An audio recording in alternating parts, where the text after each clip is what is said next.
Buonasera, bentrovati a Primus Inter Pares, appuntamento del mercoledì, gruppo TV7, siamo in diretta sulla pagina Facebook, avete già visto la location non è la solita ma siamo in una location davvero straordinaria, siamo nella Villa Reale di Stra per ovviamente omaggiare e dare i benemeriti agli atleti del CONI regionale, dunque una puntata da non perdere, avremo ospiti importantissimi dall'assessore regionale allo sport del Veneto a Malagò, insomma rimanete con noi perché sarà una puntata da non perdere, però prima di iniziare io voglio raccontarvi qualcosa di questa meravigliosa villa. Pensate che è il 40° sito più visto, più visitato d'Italia. Vedete già le immagini, vedete davvero straordinaria che è una villa Pisani che è definita la regina delle ville venete, che è una delle principali mete turistiche del Veneto.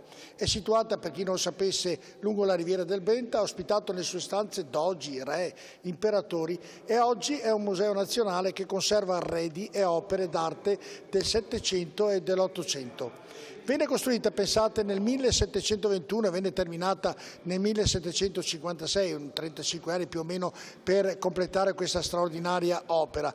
Dopo essere stata di proprietà anche di Napoleone Bonaparte degli Asburgo, nella seconda metà dell'Ottocento entrò tra i beni di proprietà dello Stato ed affidata ora alla soprintendenza per i beni architettonici e paesaggistici. Pensate che nel 1934 due sale di questa meravigliosa villa ospitarono il primo incontro tra Mussolini e Hitler, quindi qui c'è anche proprio la storia su questa villa. Sorge su una superficie di 15.000 metri quadri, vedete già le immagini, e oggi ha 168 stanze. Famosi sono anche il suo parco che si estende per 14 ettari e il suo labirinto di siepe di bosso, una pianta originaria del bacino del Mediterraneo. Villa Pisani ospita grandi mostre di arte antica, moderna e contemporanea che richiamano, pensate, ogni anno 150.000 visitatori, quindi davvero una villa da visitare, merita perché è davvero qualcosa di straordinario che noi veneti possiamo godercela ed essere felici di averla con noi. Va bene, possiamo pure rientrare nel nostro salottino. Allora, noi siamo a dirimpetto della sala delle feste, della sala da ballo dove si sta avvolgendo ovviamente la premiazione. Adesso la nostra regia Marco e Claudio ce la farà vedere, che qui vedete proprio in onda in questo momento la premiazione dei benemeriti degli atleti del CONI e noi siamo dietro a quello schermo che vedete ora inquadrato e intervisteremo man mano tutti gli ospiti che verranno a trovarmi nel mio salottino e il primo è Cristiano Corazzari che è assessore regionale allo sport. Assessore, allora, un bel evento come di solito consueto il CONI organizza. Beh, sicuramente un momento significativo per lo sport veneto che, come hai sottolineato puntualmente, si celebra in un luogo che è rappresentativo, un emblema della bellezza della nostra regione del Veneto. La bellezza che è data anche dalla nostra comunità veneta fatta di tanti sportivi. Non dimentichiamo che quasi 500.000 veneti praticano attivamente lo sport nelle varie discipline. Abbiamo decine di migliaia di società, associazioni sportive e un mondo di volontariato che ruota attorno a questo grande sistema sportivo dello sport che fa del Veneto una delle regioni leader a livello nazionale nel campo sportivo. Naturalmente poi vediamo anche i risultati agonistici che conseguono i nostri atleti, ma sono frutto di un lavoro che parte dal basso, parte proprio da questa grande diffusione, questa grande partecipazione della comunità veneta al mondo dello sport. Senti Assessore, è anche vero tutto questo, però è anche vero che lo sport nei panorami ovviamente della regione e anche dello Stato non è tra le prime per contributi e per tant'altro. Io sento sempre gli esponenti del CONI che si lamentano, avremo bisogno di più soldi. In un momento di difficoltà come quello attuale, per via sotto un aspetto energetico e tant'altro, per esempio tutti mi chiedono le piscine chiuderanno, rimarranno aperti. Ecco, ci racconti un attimino com'è la situazione visto il momento di difficoltà. Beh, sicuramente il momento di difficoltà riguarda lo sport come tanti altri settori, soprattutto per i costi energetici, per l'impiantistica sportiva. Non dimentichiamo che, per esempio, che una palestra, una piscina consumano molta energia e quindi vanno sostenute. Investire anche in questo rappresenta per noi investire nella nostra comunità, pertanto come istituzioni facciamo ogni sforzo nei limiti dei nostri bilanci naturalmente per sostenere e dare continuità all'attività sportiva e anche in questo abbiamo abbiamo una relazione con il precedente governo e anche con l'attuale, a cui abbiamo già formulato quelle che sono le nostre richieste. Chiaramente vi sono dei settori degli sport che sono più impattati rispetto ai costi energetici, prima fra tutti i palazzetti del ghiaccio o le piscine, ma non solo. Dobbiamo ricordare che un euro speso in sport è un euro investito nella comunità, perché dietro allo sport c'è un lavoro di coesione sociale, di inclusione, di solidarietà, di volontariato che ormai è diventato insostituibile, perciò dobbiamo tutti lavorare a sostegno del nostro sport. Ovviamente sullo sfondo sentite gli applausi che nella sala di rimpetto a noi ovviamente stanno attribuendo ovviamente agli ospiti della serata. Vedete ora inquadrato, brava la regia che è subito andato nella sala da ballo, delle feste come meglio volete chiamarla, qui con l'evento del CONI che sta andando ora in diretta. Senta Assessore Corazzari, lei è stato assessore in un momento un po' particolarmente difficile, il Covid, la guerra e tant'altro, quello che abbiamo detto, però la crescita di un paese, dei giovani, passa assolutamente attraverso lo sport. Non è che delle volte, io lo dico a livello nazionale, lo sport sia un attimino sotto questo punto di vista trascurato quando dovrebbe essere seguito con un attimino più di attenzione. Beh, su questo sicuramente c'è una sensibilità nuova. Ci fa molto piacere per esempio che sia stato individuato e nominato un ministero specifico per lo sport anche da parte del governo. Di certo parlare di sport significa parlare a 360 gradi di molteplici esigenze della nostra comunità. È vero, arrivano i risultati agonistici, rappresentano una vetrina dello sport nel mondo, ma poi dopo dietro c'è anche il concetto della salute, dell'educazione e della formazione dei nostri giovani. Noi per esempio abbiamo come Regione Veneto fatto una carta etica dello sport per trasmettere i valori sani dello sport, che sono la base proprio per essere buoni cittadini. Pensiamo a tutto ciò che è l'aspetto anche di un comportamento salutare che può far risparmiare moltissimo la nostra sanità con una buona diffusione della pratica sportiva e di un comportamento coerente con lo sport. Pensiamo poi a tutto quello che rappresenta lo sport dal punto di vista sociale, nella possibilità di creare delle reti che in una società come quella moderna sono sempre più necessarie. Quindi investire nello sport significa investire a 360 gradi. Allora la ringrazio perché so che lei poi dovrà salire sul palco. Grazie all'assessore Cristiano Corazzari di essere stato qui nel nostro salottino. Grazie. Ed è arrivata l'assessore Elena Dorazzan, assessore regionale all'istruzione. Grazie di essere con noi. Grazie a voi per l'invito, per la vostra diretta. Come sempre molto elegante. Lei è molto gentile, grazie. Faccio possibile. Una donna italiana secondo me non può non essere elegante. Ecco, impalliamo che no, è vero che questo, ma c'è quella un po' più, quella un po' meno. Lei è la molto ringrazio, elegante. lei mi dà molta gioia. Senta, come va l'istruzione? Cominciamo dalla materia che le compete di più. Io sono molto contenta del fatto che abbiano ridefinito il Ministero dell'Istruzione del merito, perché non è distante dai ragionamenti che facciamo legati allo sport.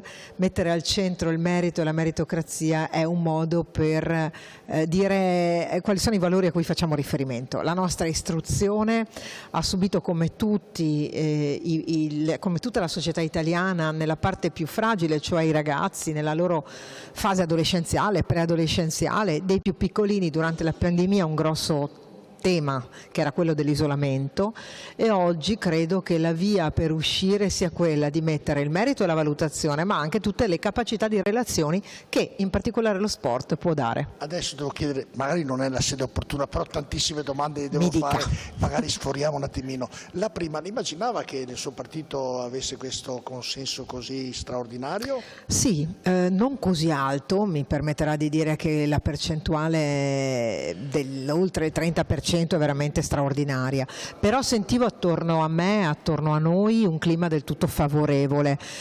Il Veneto peraltro ha un grande record, perché Fratelli d'Italia, che è il primo partito a livello nazionale, però fa il suo risultato migliore proprio nella nostra regione, e io credo che questo sia anche legato al tema dell'aspettativa, della credibilità, il fatto che i veneti sono molto pretenziosi, molto seri, pretendono anche risposte. Ecco, ci hanno aperto una fiducia, un credito che noi dobbiamo onorare. Bene, questo ma già risposto in maniera. Poi ho letto la sua dichiarazione che le piacerebbe diventare Presidente della Regione Veneto. Ma guardi, questa è una confidenza che faccio a lei anche volentieri, perché tantissimi anni fa ero mio primo mandato, un giornalista nazionale, tentando una polemica, mi chiese: ma lei cosa vuole fare da grande? E io ho detto: beh, cosa voglio fare? Sogno di fare Presidente della Regione. Ecco, questo sogno me lo sono portato addosso. E quindi è così, e un giorno magari si avverrà, glielo auguro. Senta, invece ritorniamo alla scuola. pochi giorni fa, una settimana fa, se non ricordo esattamente, è successo quel fattaccio. Oggi i ragazzi hanno un attimino un comportamento un po' più libero rispetto ai nostri tempi dove c'era, dico così, più disciplina. Ecco, la politica può fare qualcosa in merito? Sì, io credo molto che la politica debba fare qualche cosa e in primis debba dare il buon esempio. Quello che abbiamo visto e che poi ha rimbalzato in tutti i canali della comunicazione e anche sono diventato un luogo di critica, ricordiamo magari per i nostri telespettatori, si tratta, immagino che lei faccia riferimento alla insegnante che è stata colpita verosimilmente da una pistola ad aria, un telefonino di uno studente riprendeva la scena ed era tutto organizzato. Ecco, guardi, io vedo almeno 3 cose delicatissime. Uno, la mancanza totale di rispetto nei confronti di una persona che è anche un'istituzione, sono 2 cose gravi nel contempo. 2, che fosse tutto premeditato perché il ragazzino che riprendeva col telefonino era un fatto gravissimo. 3, che qualcuno si sia permesso di colpire e infine però che tutto questo sia anche stato legato a una incomprensione da parte di questi giovani di non avere esattamente capito che avevano fatto una cosa grave. Però io a quei ragazzini lì gli darei qualche punizione, pulire la scuola, sì, qualcosa, invece mi sembra che qui sia tutto più ecco, questo è un aspetto che ci deve riguardare. Vanno puniti, io non credo che la punizione sia solo la sospensione, perché invece questi ragazzi a casa starebbero esattamente come sono stati durante il Covid, a fare poco o niente, e che invece la punizione sia davanti a tutti, magari a fare qualche lavoro socialmente utile.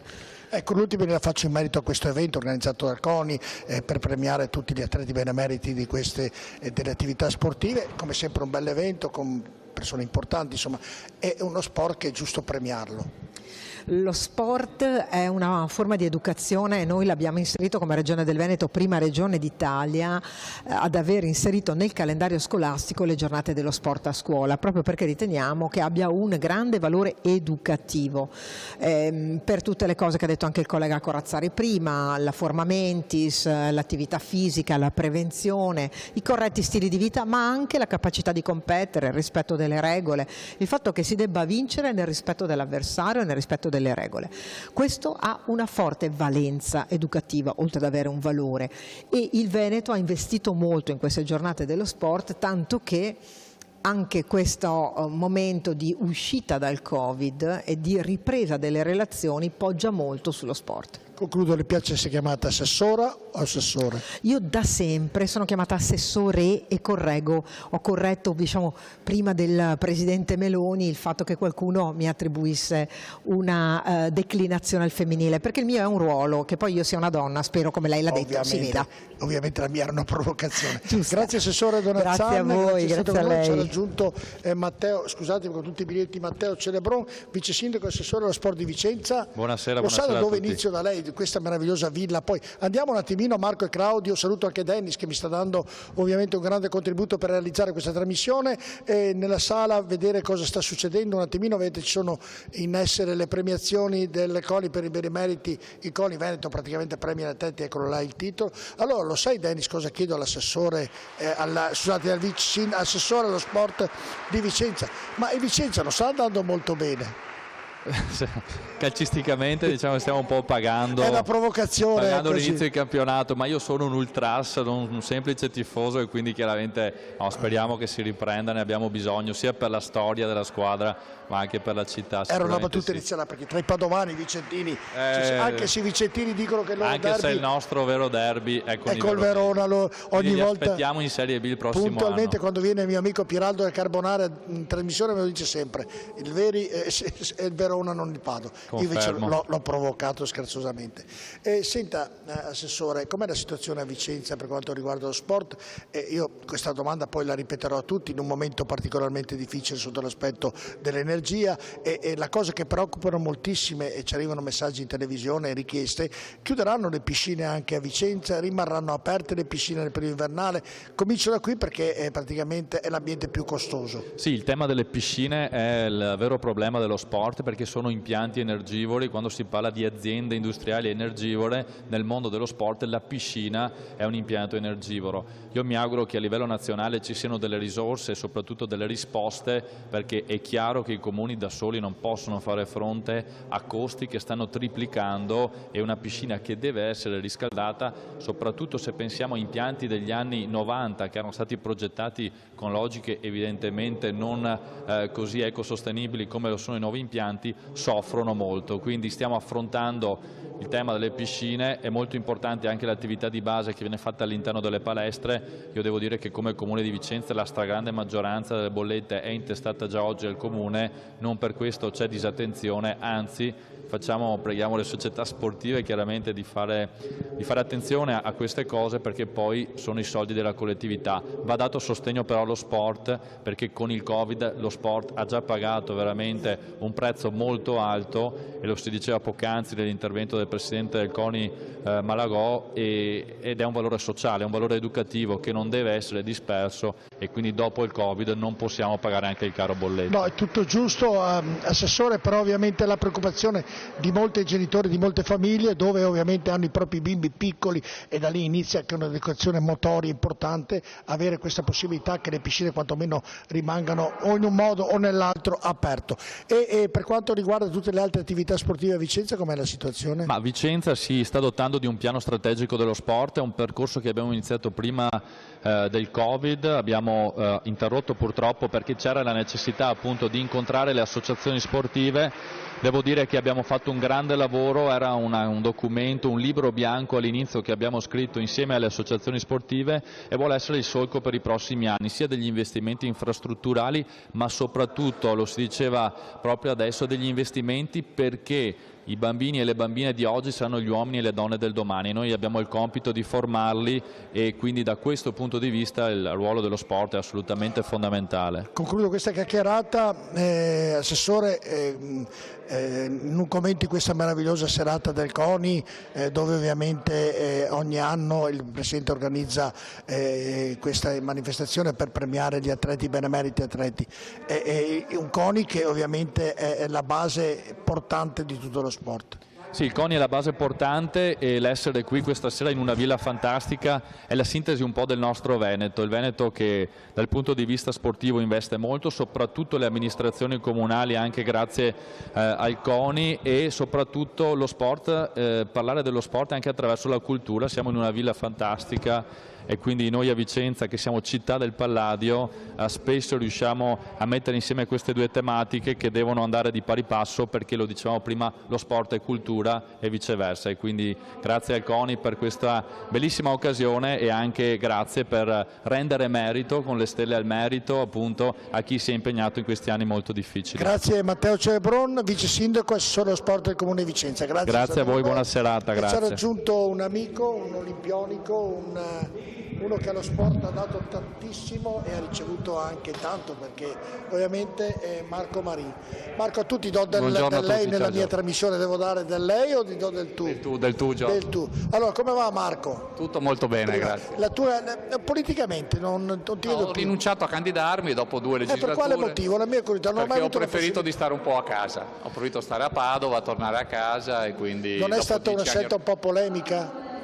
No, dico io, non avevo motivo, mi è stato offerto un collegio, mi è stata offerta la candidatura a un collegio, ho rinunciato, quindi no, non c'era nessun motivo. Quando uno fa una strada politica ovviamente per il prossimo, e ti accorgi che non la fa più, la domanda te la poni. No, non c'è niente di polemico, è stata una scelta, avevo una candidatura in Sud Italia, in Campania, ho pensato che non fosse il caso, ho scelto di sospendere per un po', mica di smettere. Senti Marco, questa serata come sempre organizzata alla grande dal Presidente Ponchio per i benemeriti e gli atleti del CONI, sempre una cosa molto piacevole, una cosa che anche dà sostanza al CONI. Sì, il CONI è la spina dorsale dello sport italiano, il Comitato Olimpico. Dino Ponchio, già commissario tecnico dell'atletica leggera, ha partecipato in varie vesti a 6-7 Olimpiadi, mi sembra. Un grande amico, una persona molto competente e molto preparata, così come il presidente nazionale Giovanni Malagò, che è una garanzia anche a tutela e a difesa dello sport italiano. che sicuramente merita un'attenzione maggiore, cosa che probabilmente negli ultimi anni anche dalla politica non c'è stata in modo corretto. Senti Marco, in un momento così difficile sotto l'aspetto energetico, parlavamo con tutti gli ospiti, è una domanda che ovviamente farò a tutti, ovviamente molte, specialmente le piscine subiranno ovviamente delle conseguenze preoccupanti per i genitori, per i propri figli ovviamente. C'è secondo te politicamente un rimedio a questo?